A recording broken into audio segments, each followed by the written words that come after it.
Listen and Live Audio presents 100 Simple Things You Can Do to Prevent Alzheimer's by Jean Carper. Read for you by Susanna Burney. Introduction. What to do while we wait for a cure.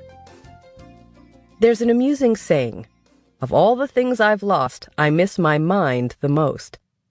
For some reason, this has always slightly disturbed me, and lately more than ever.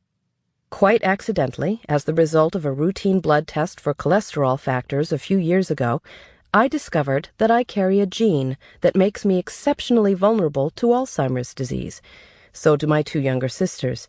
The gene, ApoE4, is carried by about 25% of Americans, and although it is not the only gene associated with Alzheimer's, it is the most dominant one so far discovered.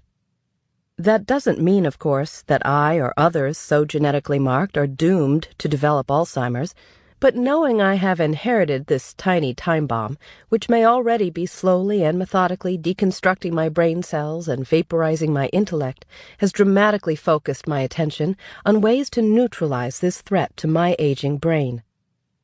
Perhaps I have long sensed I could be a target.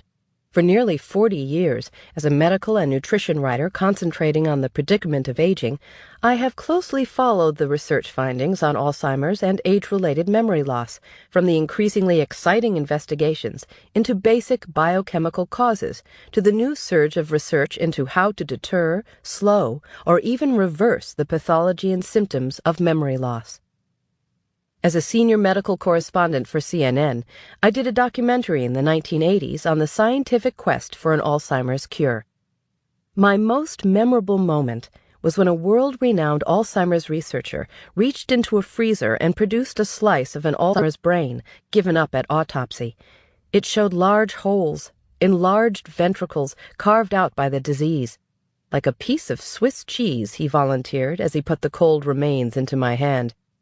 The image of that diseased brain remains indelibly in my mind. I have often wondered exactly how the biological architect of disease worked to create the void that robbed that particular brain of its function and humanity, and if science would ever be able to stop or prevent the devastation that perhaps might be going on inside my own brain. Fortunately, many researchers at leading medical centers have wondered the same thing and applied their inventive minds to solving the Alzheimer's puzzle.